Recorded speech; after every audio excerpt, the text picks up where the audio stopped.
Russian Ministry of Foreign Affairs released an updated list of nearly 1,000 Americans permanently banned from traveling to the country Saturday, including the members of the U.S. House who were left off a previous Russian sanctions list. In early April, Russia sanctioned every member of the House excluding 39, all of whom have now been sanctioned according to Saturday's list. Representatives Kevin McCarthy, Maxine Waters, Adam Kinzinger, Michael McCall, Gregory Meeks, and Tom Malinowski are among those who were left off the earlier list but included in the new one. The ministry did not indicate a reason why the representatives were excluded from the previous list. Representative Frank Pallone Jr., who had been left off the first sanctions list, was specifically cited on Saturdays as being one of the initiators of the announcement of the Russian TV channel RT and the agency Sputnik in the United States as foreign agents. Oh, so they're going after him for his ties to RT. Russia placed retaliatory sanctions on 398 members of Congress on April 13th, weeks after the U.S. sanctioned hundreds of Russian lawmakers. These individuals, including the leadership and committee chairman of the lower house of the U.S. Congress, are placed on Russia's stop list on a permanent basis at the Russian Foreign Ministry at the time. The list of sanctioned Americans also includes President Biden, Vice President Harris, and other members of the Biden administration, as well as an assortment of former lawmakers and officials, business executive, think tank leaders, and others, including dozens identified in the list only by their name and the designation U.S. citizen.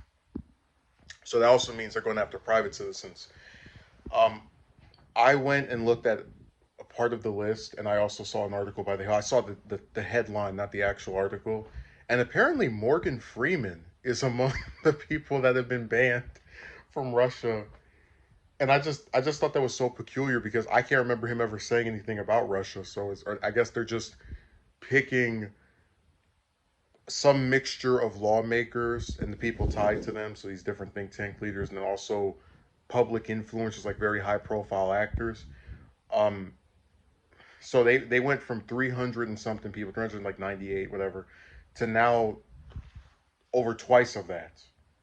Uh, with no explanation, just out of nowhere. Well, with the exception of one person, but they didn't give us any reasoning for this decision. But I think it's kind of just them doubling down on the U.S. relations being completely strained. We're going to sanction every single member of the House because you sanctioned the members of Congress that we have, and I really don't fault them for doing this. I think if you are gone after in a certain way by a country because the U.S. decided to sanction a bunch of Russian lawmakers, I think you have the right to do the same thing back, referring to Russia's right to sanction us in return. Um, I'm really more curious about all like what was the decision making for the list. They because at first I thought okay they sanctioned Congress because their Congress was sanctioned. They're members of their government. But now they're going after private citizens too, like actors. So I mean, are they gonna like put me on there after I talk trash about them on YouTube in enough videos? I'm really curious to see what the full list is. I'm not going to make some video reading all of it because that's just going to be boring. But I want to like after this look at the whole list and see what other names I recognize. And it's really curious as to how they decide who goes there because you have a lot of public figures who do say stand with Ukraine, you know, enter whatever negative comment you want to hear about Russia. So I guess maybe the ones they're picking are more combative, the ones who've said the most stuff. I don't know. It just seems really random.